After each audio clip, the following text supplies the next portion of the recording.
signal could reach even American shores. The White House responding to the 7th missile test launched this year by calling North Korea a flagrant menace. Joining me now to discuss, Captain Chuck Nash and Bruce Klingner. Captain Nash, I looked at a diagram that showed the trajectory of this missile, and it went pretty much straight up in the air, still flew over 400 miles, but the way it was suggested is if they change that trajectory, certainly North Korea now able to hit Guam and perhaps soon Hawaii and other U.S. assets. When do we panic?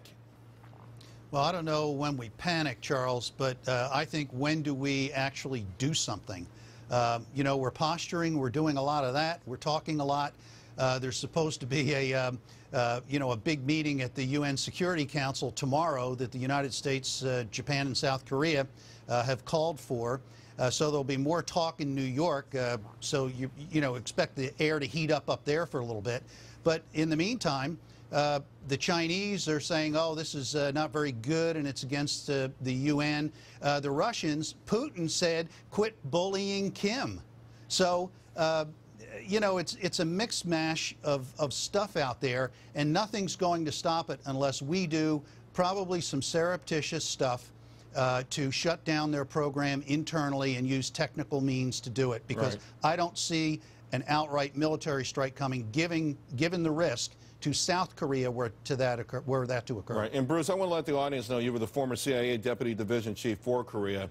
We just saw an election in South Korea where the candidate who won was Kim Jong-un's candidate. He wanted this guy to win. He was part of the old Sunshine Policy. They set up that Kaesong plant, commercial plant in North Korea.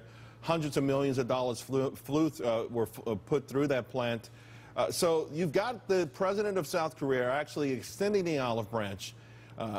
And still, you get this belligerent act by Kim Jong-un, which makes people wonder, is there any negotiating with this guy?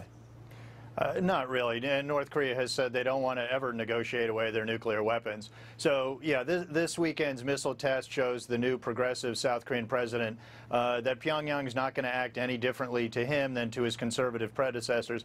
Just as when North Korea did nuclear tests and missile tests in 2009, it showed they weren't going to act any differently to President Obama than George W. Bush. So this weekend's launch really is a litmus test for the new South Korean president. Will he uphold and defend the UN resolutions? Will he maintain South Korea's sanctions against North Korea? Or will he pursue his goal of a return to the Sunshine Policy of less conditional engagement with North Korea? Captain Nash, President Trump has been very patient. He's been stern. A lot of people believe that Moab, the mother of all bombs, was a direct message to North Korea. And even China has pressured them economically to no avail. Potential timeline, I mean, do we, again, you got to believe, we have to believe that a lot of things are happening behind the scenes, but you got to also be concerned that they've gone from these missiles fizzling out on a launching pad to traveling almost 500 miles at a trajectory that suggests they could double or triple that.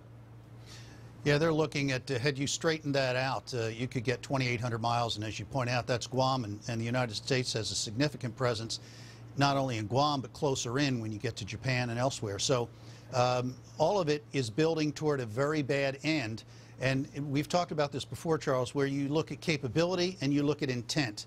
The intent here, according to their stated purpose, is to hold the United States hostage to a nuclear strike. So then you have to say, well, do they have the capability? Right now, it appears they don't. But after this test, I think we have to reassess, is it really 5 years before they'll have it, or is there a shorter time frame? And then does that make the possibility of using military strikes, regardless of what's going to happen after that?